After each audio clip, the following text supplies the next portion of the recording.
Welcome, wrestling fans. Today we have the new head assistant coach for Edinboro University. It's AJ Schopp. Thanks for joining us. Thanks for having me. Appreciate it. All right, first things first, how did this move come about for you?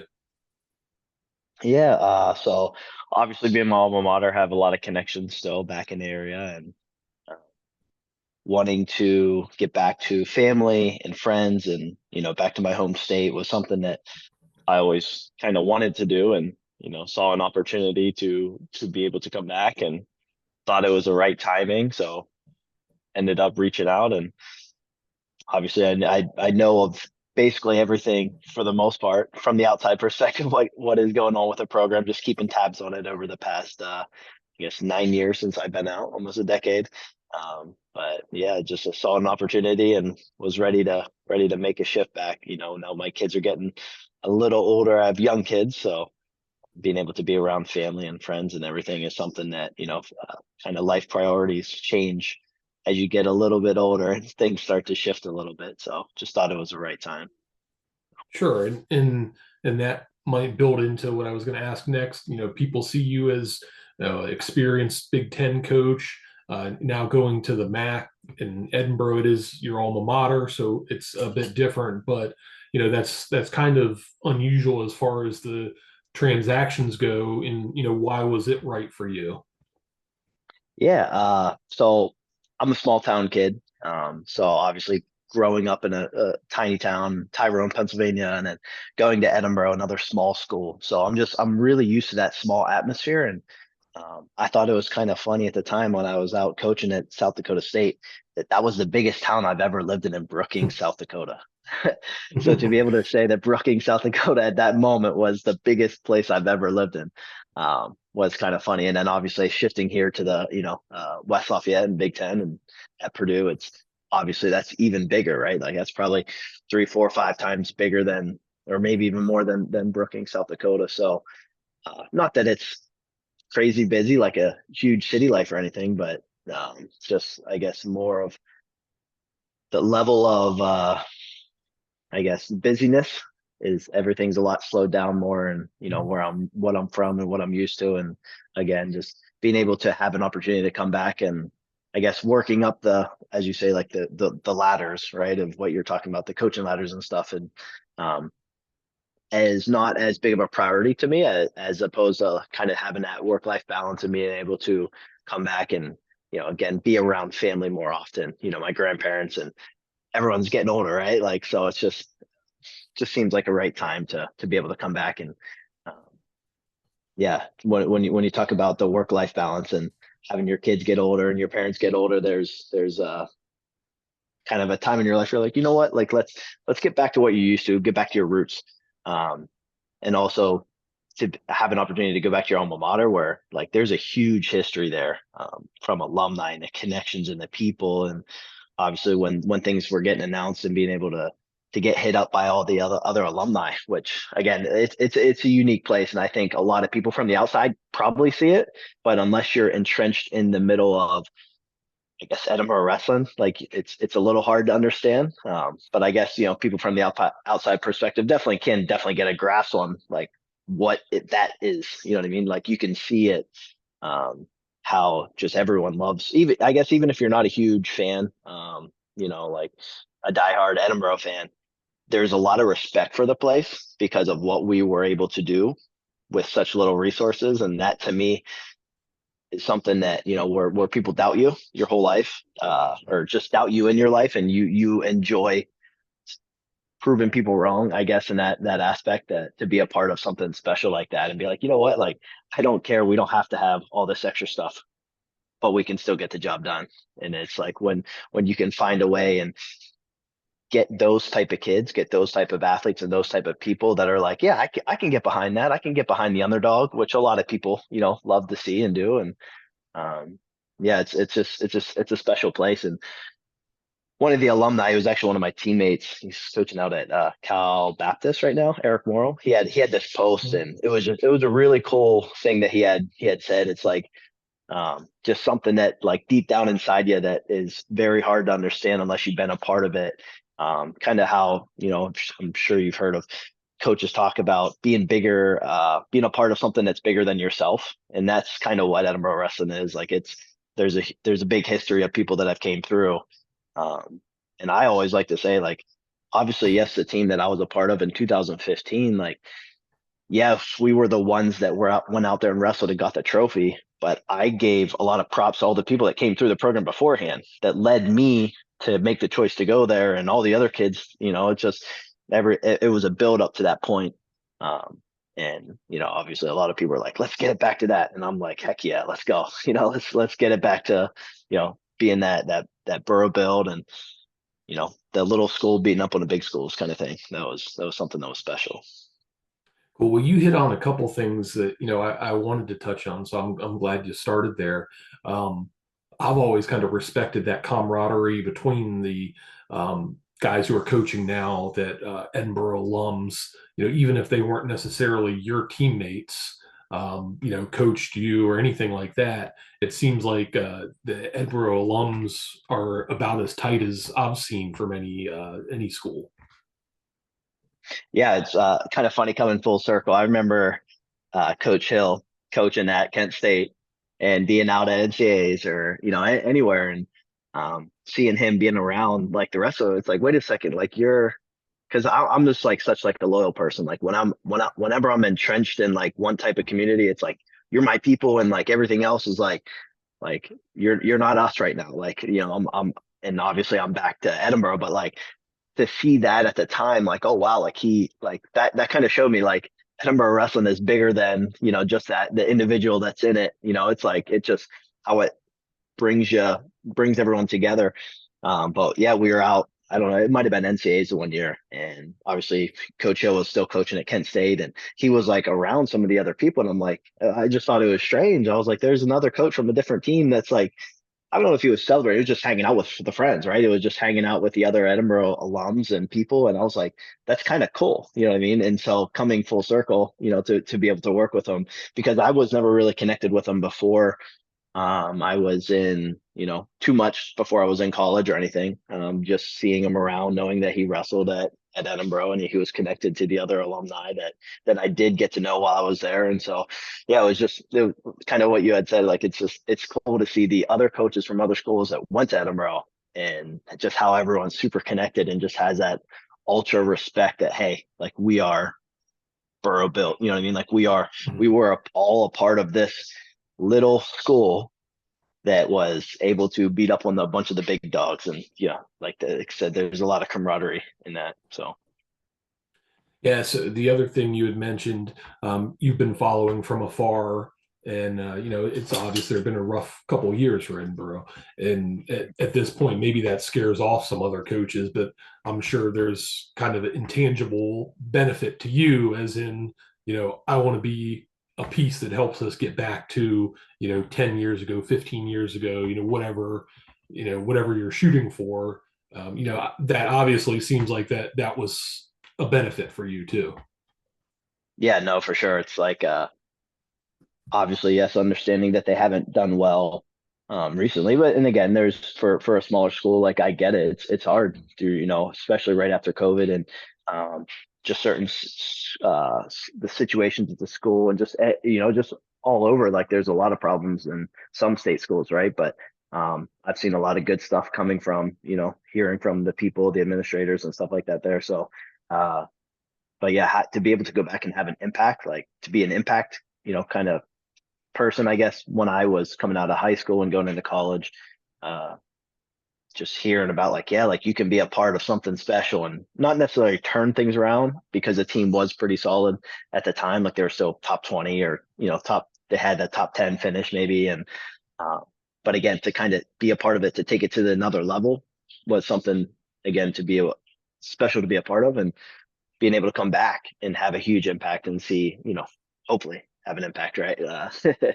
But yeah, I expect some type of impact and just again the like we were talking about before, the camaraderie and a lot of things get kind of wrapped up in together, and that's probably why I encompassed everything in the one, I guess, run on that I was talking about. Like there's just a lot of things that combine together to make this situation work for us, and to be to be able to have an impact on a place, and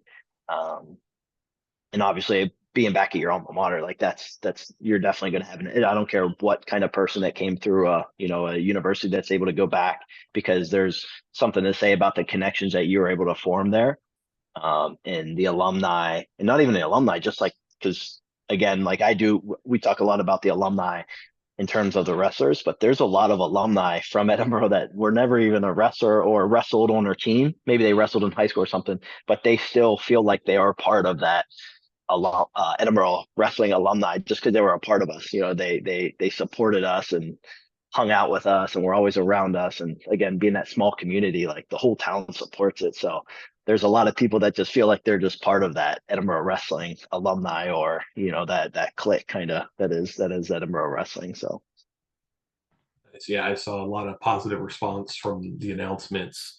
The article we posted, and then the official announcements from the school. So you mentioned Coach Hill, and you saw him at Kent State while you were wrestling, also an alum. Since then, what have you known about him, and what do you look forward to learning from him? yeah, he's been a part of some special wrestlers and teams that came from Kent State with um, just guys off the top of my head that I can think of, like Dustin Kilgore, who was kind of he battled a lot with wrestled, and I guess was friends with my teammate Chris Honeycutt at the time. And then guys like Nick Bedleone, another lightweight that is coaching out at Ryder. But yeah, I've seen the work that he's put in at Edinboro, and again, like we talked about, they haven't been doing well recently, but talking to a lot of the people, the administrators, the people around the town, like they're just talking about like that, how they respect him and they love what he's doing just because he's put in the work. There's been some unfortunate situations that have came up, but he's putting in the work there. And so obviously this past year, with one of the coaches had to had shifted a position, and so somebody else had to step up. Chris Years had to step up and help, in a position. And so knowing, I guess coming from a place where there's a ton of extra staff support, and knowing what a smaller school, what the coaches have to do, and I love that. I respect it, right? Like I came from Edinboro, and then the coaches out to go to state, like places where sometimes you have to do the laundry, sometimes you have to mop the mats, and like that's fine. I don't care. You know what I mean? To be able to, I guess the some people talk about sweeping the sheds, or chop wood, carry water. Like sometimes you have to do that stuff, and there's something special about a place like that where the coaches don't think that they're bigger than a certain. Not that I'm calling any school out or at all, just because I know a lot of coaches do that, and a lot of coaches are like that, and just barbaric wrestling mentality is like we'll do what we have to do to get the job done. But yeah, like having a lot of respect and coming from Edinboro, I have always wondered, what would it be like to be on the opposite side of the spectrum? What would it be like to be in the coach's seat, right? Because having a lot of respect for my coaches that were there at the time with Flynn and Cliff, and knowing, or I guess seeing what they've done and thinking about like, how did they do this? And again, to be a part of that. And obviously I've talked with them, and it will be cool to just kind of connect with them after, me stepping back into a position where they were at. So, but yeah, I'm excited for sure. So one of the places you mentioned a couple times was South Dakota State. Right after graduation, I believe you went out there and jumped into the coaching ranks. A lot of guys may spend a year or two as a grad assistant, or volunteer, something like that at their alma mater, then move on. Looking back now, how beneficial was it for you, just jumping into a new situation, new coaching staff, new wrestlers, new different everything for you as you got your feet wet in the coaching profession? No, it was I don't know what brought me to think that that's what I needed to do, but it happened. It was something that where I was like, I want to step into a coaching role right away. I don't want to compete right away. I just want to get full into coaching, and get me right on that path right away. And obviously the opportunity, a good one, was out there at South Dakota State. But yeah, it was something cool to be able to see how other things. And I remember immediately when I got out there, I kind of had a thought. I was like, what would it be like, and how could this even come about? But if I was able to go to a different program every week or two, just to see how things are done, you know what I mean? Like, because I know there's more than one way to do something. There's more than one way to lift weights and condition guys, and so many aspects of wrestling that a wrestling coach has to do and be a part of, that I wanted to see what other ways there were about doing things. But then again, it also comes back to sometimes when you are searching for all these different ways to do things, sometimes it can hurt, especially as a wrestler, competing and that are under certain coaches, because a lot of it is believing in the system that you're in. And what's kind of cool that me and Hill had both came from the same cloth, I guess you could say, that we were both kind of taught and conditioned and trained a very similar way, that like we just believed, right? Like it didn't matter what we were doing. If coach says this, okay, you do it, because everyone else that had came through there, they listened and they did it, and they were a part of that. And you could see the accolades and everything that they were able to achieve, the levels that they were able to jump. And so I think that's something special about Coach Hill and I right now, is like, again, we both were trained a very similar way. And to be able to talk to our athletes and like get them to believe in the system, because that's one of the biggest things in wrestling, is having a belief in your system, whether that's the training, the nutrition side of things, the conditioning, the strength training, like there's the certain types of technique and the ways that you're training. Because when you believe in it, so many wrestlers are very talented, but what holds them back is their mind, and not believing in what they're capable of. And I think you see a lot of wrestlers that maybe don't go out there and score a lot of points, but if they need to, they can go score. And why is that? Because it's like something in their mind holding them back to just go score a lot of points right away.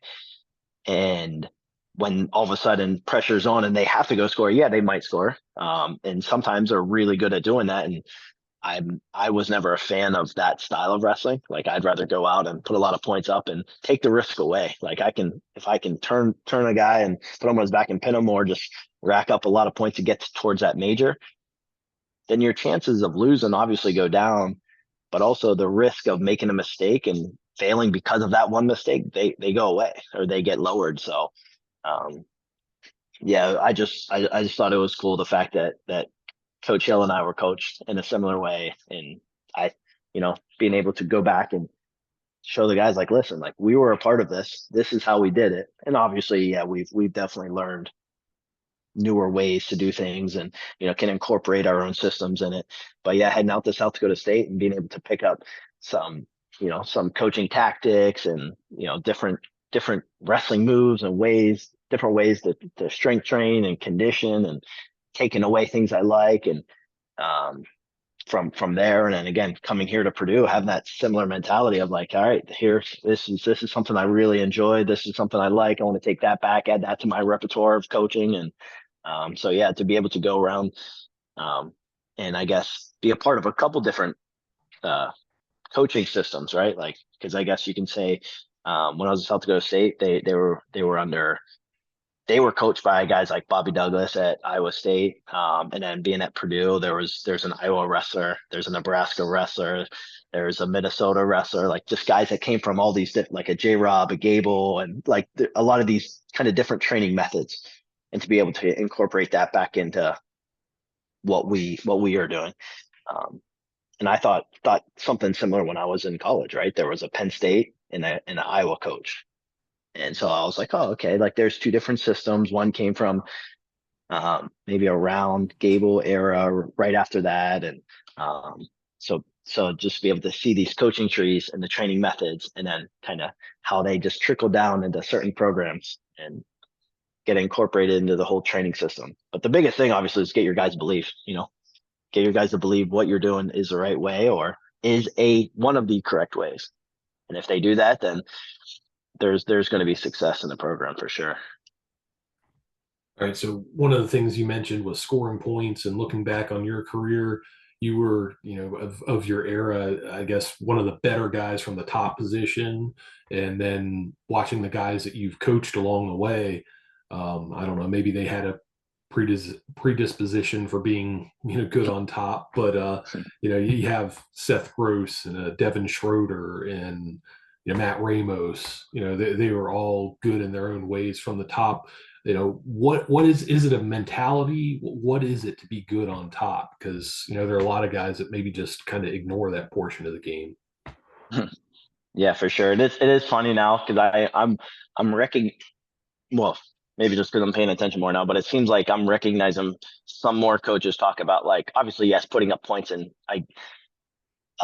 definitely from the top position, right? Because especially with the 4-point turns, like, that's huge now. I kind of missed that. I think by like a year or two, maybe That that would would have have been been great sweet. for you.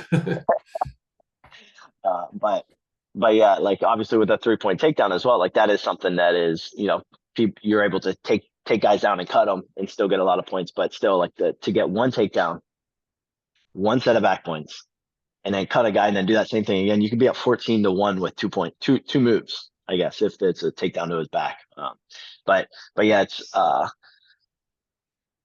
I would say that there's a mentality about it, but also, like, yes, like, you can see the technical side of things, right? But the mentality to me comes from just like putting the focus in the area, right? A lot of people focus on their feet a ton of time there, which obviously you're going to spend a huge amount of time on your feet. But if you're able to take a little portion out of practice very often, right? Just a little bit of time out of practice every week, and maybe every other couple of days where you're putting some time on top, like, you're going to start to increase those reps in that area, which, again, not a lot of people focus on those positions. Maybe it's a warm up, maybe it's a cool down, maybe it's, like, a brief 10-minute, 15-minute time, but there's definitely a mentality about it that, hey, I'm going to put myself there and I'm going to cut people. And I've been a part of some wrestlers careers that they were really good there, but they didn't have the belief. I'll never forget. This is actually kind of funny story. I think it was my first year with Gross, and he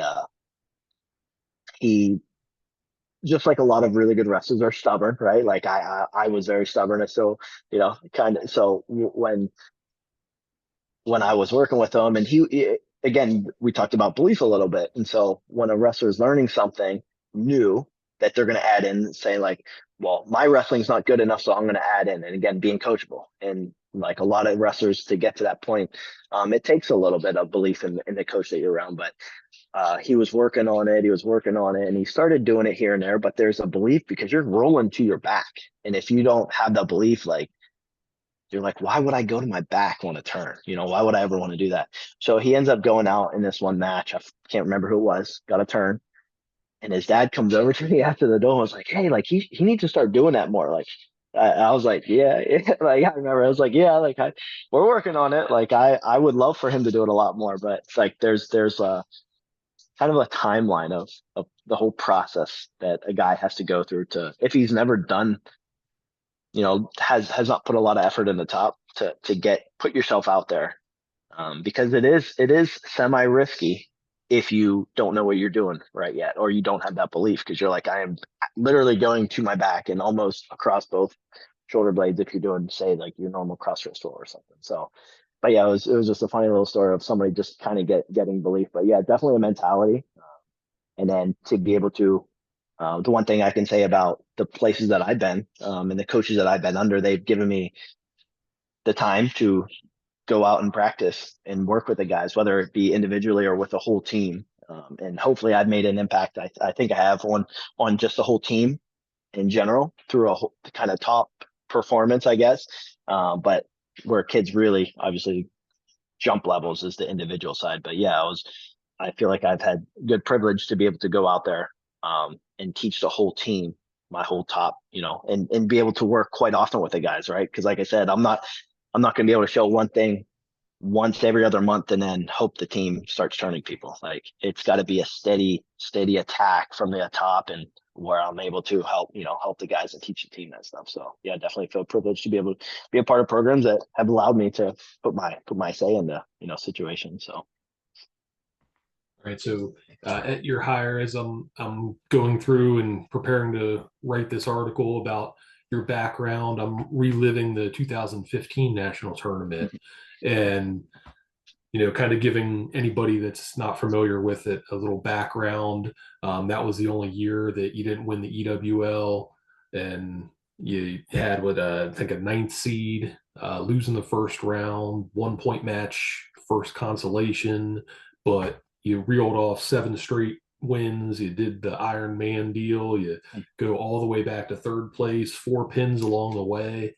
Um, when I assume I think you had a wrap on your knee or something.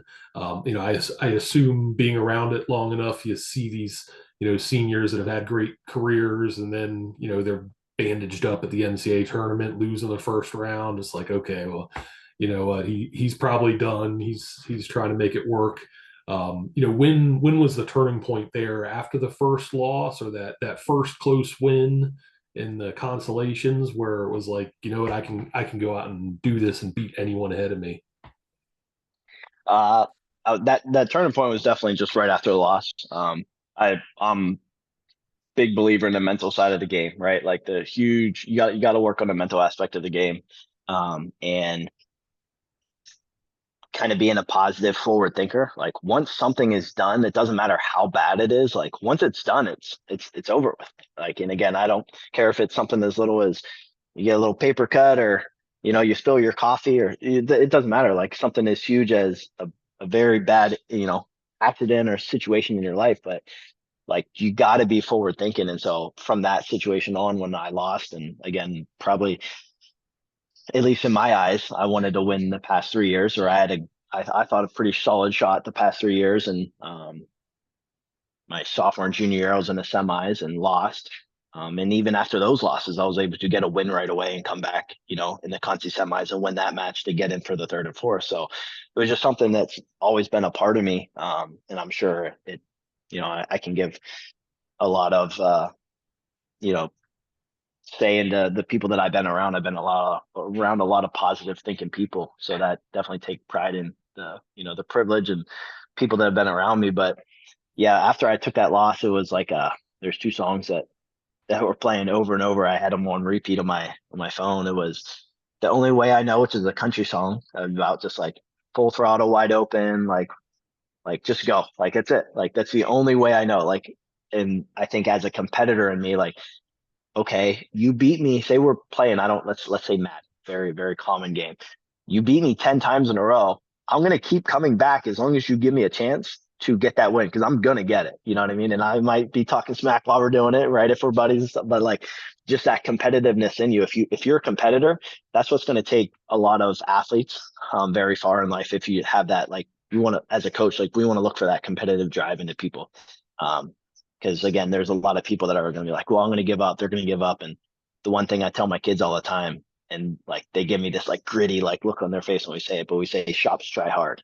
And so it doesn't matter. You just try. Like that's all that matters about trying hard. And um, but yeah, after I had lost my first match, I came back, and my first match on the backside, I remember before I even wrestled it, and I don't even know why I did this, but I wanted to see how many wins it's going to take. And it like almost made my heart drop, thinking like I have one more opportunity, or I make one more mistake and I'm done.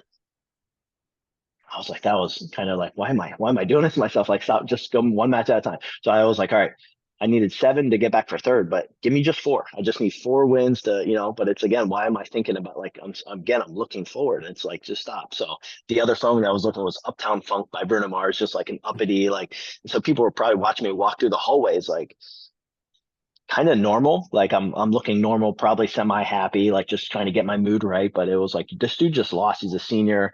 His goal was to win, and he didn't, and there's no way. And so now it's like, what the heck is this guy's probably crazy or something? But that's fine. Like I kind of want people to see me as that, as an athlete, and that like he's just going right. Like he's in his zone. And but yeah, it was funny that right after that match, because I had won 4-2. I think I got taken down. I think it was Jeff Alexander, Yeah. of Maryland.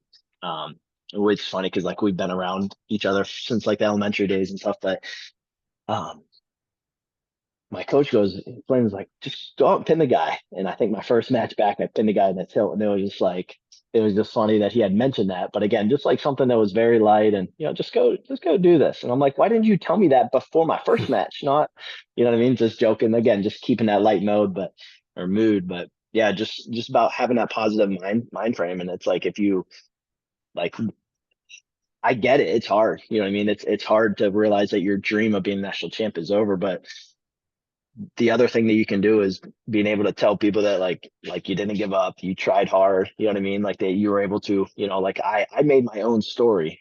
Like I say, like I made my own story after I lost. You know what I mean? Like, yeah, I could have packed it in from the beginning and that would have been the story. You know what I mean? And I guess no, there wouldn't have been a story because no one would have cared. It would have been, just like but to be able to make your own story about a situation and again, just kind of having it. I'm sure a lot of us now would say like the Boro built mentality. It's like just we're fighters or battlers. You know what I mean? We're gonna fight tooth and nail to get something, and it doesn't matter, because what we have doesn't matter. It's about the people that are in here and the work that you're gonna put in. Because it doesn't matter where you're at. You're gonna have to put in the same amount of work that a place at another university is gonna have to do. You're gonna have to do the same amount of work. You're gonna have to do the same work too.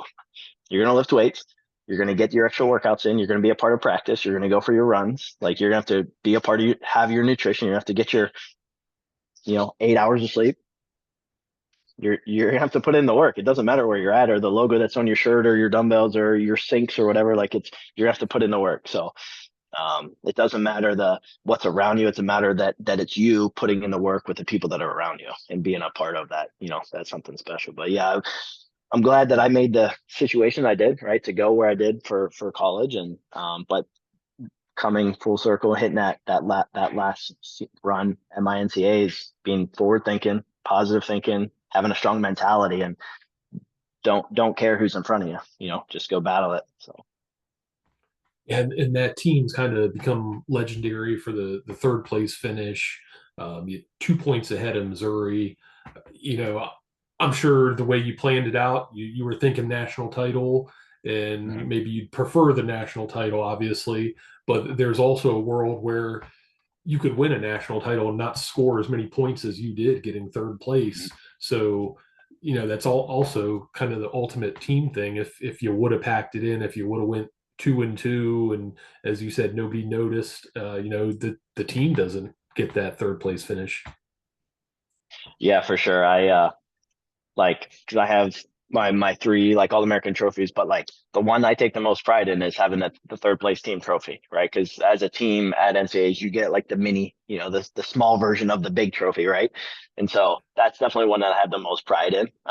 Just again, because like I don't go around telling people like, yeah, I'm a three-time. I go around telling people like, that little school, Edinboro, like, you probably haven't heard of it, right? But smaller school and like, yeah, like, and I always say like there's two programs that year, and it just so happened one of them was Ohio State, one of them was Iowa. But every other team in the country lost to Edinboro that year. Every other team in the country in 2015 lost to Edinboro. And I was like, that, like, people are like, that's crazy. And so, like, wherever they are in the country, I can tell you, like, name a Division II school around you and imagine that team, like, just a smaller school in terms of like resources. Imagine that team beating every other team in the country. You know what I mean? Like, it's like that is so cool. And so, take a lot of pride in being a part of that. And that's why, I think, like I said, the community is so cool. And when this opportunity came up and to hear from a lot of different people in the community and hearing the buzz, and my best friend is in town, him talking about all the, like, as he hears everything that's going on, and he's just telling me about it. It's like, it's cool, right? Like that there's like the whole community is just like, it's cool, right? And especially obviously the wrestling world. I'm not trying to make it crazy special. It's the wrestling community in that area, right? Mhm. Like in that, but a lot of people have pride in, the wrestling team, and it's not even like just the wrestling team. It's like there's the wrestling in that area alone. And Northwest Pennsylvania is pretty tough, and to go back and be a part of that, and, kind of bring everyone back together should be fun. Should be a fun Yeah. ride. So, as we're wrapping up, what's kind of the timetable look like? You getting out there and recruiting and competitions and stuff like that. What's kind of the immediate future for you? Yeah, so we're working on selling this house, and but we have a place out out in Edinboro already that we're gonna get into, but just kind of in the process, that whole process of selling the house, which is not the quickest one, but definitely going. It's going okay, and then but we'll probably be out there sometime next June, and then hitting the road running from there. But obviously, as soon as officially things switch over, um, is will be very soon. Um, but yeah, next month we'll be there and be running and connecting with the guys and getting their whole recruiting and obviously a fun part of some of that stuff as well is like going around doing some camps and clinics and stuff at places. And so yeah, I'm looking forward to just being a part of that, that community again. It's going to be fun and getting back to family and friends. Obviously, a lot of my family are excited. We've been away for 9 years. One of them, one of the jobs was 21 hours away, and this one was about 9 hours away. So to be able to be 2 and 3 hours away from family is it's gonna be nice. So Yeah, that's great. So excited. I know we've hit on a lot. Is there anything else that you want people to know about yourself, Edinboro wrestling? Is anything in general?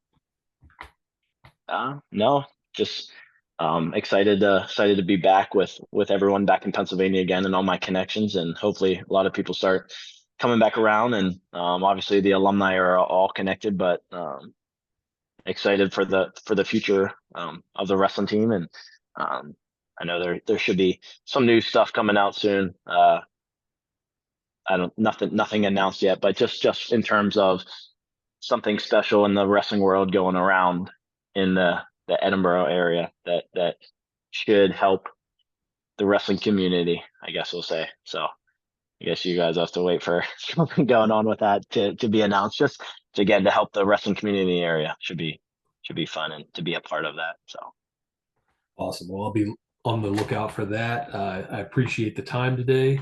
AJ Schopp, thanks for joining us. thank you. Appreciate it.